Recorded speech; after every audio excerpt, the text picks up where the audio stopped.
And then we have, if you are great at administration, we have lots of Salesforce data that we could use help inputting from volunteers and from our rep, keeping track of all of our donations, not the donations necessarily, but people who have come to volunteer and help us out during the week, during the weekends. One thing I do want to point out is when we go to these people's houses on Saturday, everybody gets to meet them. We take a picture that we take at home visit. We'll take a picture of their family and we present that to them. We have a gift basket that we'll give them that day. But the families, when we get there, we actually help them unload their boxes. We don't just drop them off and that's it. We actually help them hang pictures. Some of these families that you see the camps they've lived in, they aren't sure how to use some of the things. If there's a TV or electronics, we'll, even on the alarm clock perhaps, show them how to do that. But a lot of them, having lived in these tents on dirt floors, they don't really know how to clean. Cleaning hasn't been an issue for them. So really teaching, we have classes that help them to learn how to be, the things that need to be done in your home to maintain sanitary and things like that. Also language classes, we've also started one of our one of our workers, part-time workers, her daughter started a library, so we do take books and have a library that we've started for them, for the children primarily. So there's lots of ways to get involved, the in-kind donations as well, schools, churches.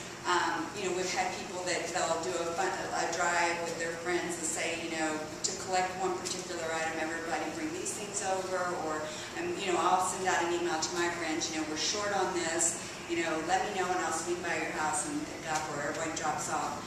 Often I'll get home and find things on my front porch. And much to my husband's, they're always in our garage. But so we have a drop-off place, but we also do pick up. So there's always drives that we can that you can do for that. And like I said, we do have the corporate sponsorships. That's important as well. And we do our cultural dinners. We have tables that we can sell to corporate, or we look for sponsorships during those for the prom and for the corporate donations. Like I mentioned, we do have our Adopt a Family holiday event. It goes very quickly. We do only 60 families. It's very logistically challenging to find interpreters and making sure the American family has the experience that they're looking for with the refugees. One of the things with culture is sometimes they're not there when they've been told to be there. Time for Africans is very different from time for us. So they tend to kind of work on their own schedules, and so there's all these logistics that go into. So one year we tried to grow it, but in order to keep it really, to make sure that everyone has a great experience and that the American family gets to meet their refugee family, which is really part of what's really great about this, that they sit down. We've had families that end up having dinner with them that day, or just serving tea or cookies, and so it's a great experience, very rewarding for everyone. Both ways. Let's see. So if you want more information, it's WTAP.org. There's some flyers on the back and cards, and I also have some cookbooks that were put together last year with some of the refugees from different countries and different recipes from their home countries. So they're $10 if anyone. It's cash or check, and it's a great organization. I'm very proud to be a part of it, and it's something that, like I said, it really helped me during a difficult time to meet these refugees who are just the most resilient people, and just have so much joy regardless of what they're going through. And if anyone has any questions. How many refugees come into Arizona every year? Since 1978, there have been over 60,000 that have been placed here in Arizona. How many families does that equal?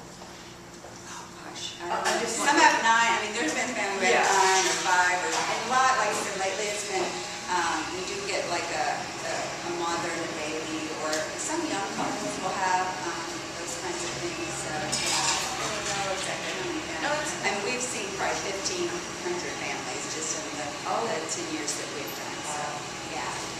These events that you hold, are they all on the west side? And how far west we're talking when you say that it's no, well, so the Saturday deliveries, we meet at the Tempe on Saturdays, like at 8 or 8:30. Everyone meets, it's volunteering for that day. We'll meet at get our storage units. The That's church, in Tempe? Tempe, we have storage units, and everyone meets there.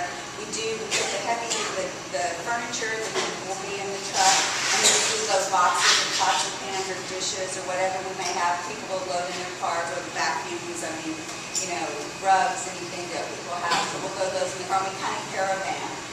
But most of the apartment complex, we do have a few sprinkled over in Mesa and along the 202 there here in Phoenix, but a majority of them are on the Glendale The area. cultural dinners, The cultural dinners, those are held here, and so we have, sometimes it's Scottsdale. We're always looking for venues. It's not necessarily the same place every time. We were at a church here in October, just down on 56th Street in Scottsdale. So those are over here on this side of town. And then the home visits, then if you're doing home visits, they are on the other side of town. And usually we just get the address and we all meet up there to go meet with the family and things like that. So, yeah. Are these refugees looking at permanent residency here in Phoenix, or is it temporary? Well, ideally, when the government set up this, it would be for them to go back to their countries if they can. If not, then that's the ideal situation, and that was what the hope would be for. But